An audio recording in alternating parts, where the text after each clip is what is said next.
RD en Dimensiones. Muy buenas noches a los compañeros de este programa. Buenas noches a las personas que nos sintonizan a esta hora de la noche y que están también presentes en la retransmisión de este programa RD en Dimensiones. A Jairo, a Quiterio, a todo el público, a Nidio, gracias, a Melvin Miss, gracias, a nuestra regidora aquí presente con nosotros de La Zanja. Miren, en estos días se está hablando sobre la reforma a la Constitución de la República. Y mi comentario versa precisamente sobre el tema de la reforma a la Constitución de la República, una de las constituciones que ha sido más reformada en todo el área de Centroamérica, América Latina, casi el mundo.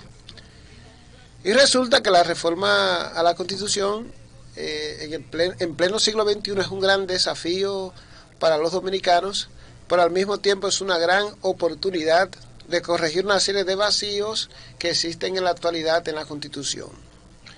Y esos vacíos constitucionales no han permitido que esta última reforma que se hizo en el 2010 y que después se retomó en el 2015, pues llene los cometidos de esa Constitución, porque todavía hay algunos reglamentos pendientes que establece la propia Constitución que del 2010 a la fecha no se han podido elaborar. Por ejemplo, el reglamento de la iniciativa popular, ese reglamento no se ha elaborado. Hubiese sido una gran oportunidad que tenemos ahora los dominicanos que no tenemos voz en el Congreso de poder llevar a cabo y participar desde la iniciativa popular. Tú dices como los sanjuaneros, que no tenemos voz en ese Congreso. No tenemos voz en el Congreso los sanjuaneros. No tenemos representación en el Congreso los sanjuaneros. Entonces, nosotros exactamente pudimos haber encabezado una iniciativa popular con miras a hacer propuestas para que se tomen en cuenta a la hora de reformar la Constitución, pero ese reglamento no existe todavía. Y entonces es una deuda pendiente. Esta reforma a la Constitución no debe quedarse en el ámbito de los partidos políticos. Partidos políticos que son los que tienen representación en el Congreso de la República, pero que discuten intereses al margen de la sociedad, que es la soberana, es quien elige al presidente, la sociedad elige a los diputados y senadores, y entonces a la hora de debatir la reforma a la Constitución, las instituciones y los órganos fácticos de la sociedad no participan de manera activa. Por lo que yo considero que debe abrirse el abanico para la discusión a la reforma constitucional, de manera que en las provincias podamos hacer discusiones, podamos hacer foros a través de las universidades, de manera que la ciudadanía participe y se empodere de este proceso de reforma a la Constitución, para que propuestas que nacen en el seno de la ciudadanía pues puedan llegar al Congreso a través de este proceso de discusión con una comisión especial que se pueda estructurar en el Congreso, que visite las provincias y que pueda hacer un debate abierto, democrático, participativo, porque el país es de todos. El país no es exclusivamente los partidos políticos. Por eso me niego a aceptar que se haga una discusión exclusiva con los partidos políticos cuando debe participar toda la ciudadanía, porque estamos hablando de la Carta Sustantiva de la Nación y por lo tanto, si el pueblo es el soberano y en él residen todos los poderes, como establece la propia Constitución, entonces sería negarle al propio pueblo, que es de quien emanan todos los poderes, que pueda participar en un proceso tan importante como el de la reforma a la Constitución de la República. Decir también que estoy de acuerdo con que se puede establecer un órgano que elige el Ministerio Público. Aunque la ley establece que el Ministerio Público es independiente, pero depende ahora de un decreto del presidente de la República. Y esta reforma que se está planteando procura, entre otras cosas, que el Ministerio Público sea independiente, y tiene sentido. ¿Por qué? Bueno, porque la ley establece que es independiente, pero el presidente de la República históricamente elige a una persona de su partido. ¿Para qué? Para que proteja a los dirigentes de su partido. Entonces, yo pienso que es un gran salto, que se puede establecer que el Ministerio Público sea electo por un órgano que esté establecido en la propia Constitución, y que al mismo tiempo se establezca en la propia Constitución que si el Ministerio Público, el representante del Ministerio Público comete un acto doloso que riña con la ética, que riña con la propia Constitución, pues que se puede establecer la revocabilidad 50 más del Ministerio Y el Público. 50+1, profesor. Entonces, estoy de acuerdo también con que hay una reducción del 50+1. ¿Por qué? Porque en principio la discusión del Pacto por la Democracia que se hizo en el 94 establecía un 45%, con la diferencia de que si el candidato que va adelante le lleva 10 puntos al candidato que está detrás, pues ese es el ganador de las elecciones. Sí, pero yo me quedo con el 50+1. Yo simpatizo, de cámara y cero reforma. Con que se haga la reducción, y si el candidato que tiene más de 10 puntos porcentuales por encima del que esté en segundo lugar, ese se ha proclamado presidente de la República, porque ya la intención, la simpatía electoral está estableciendo bien claro una tendencia.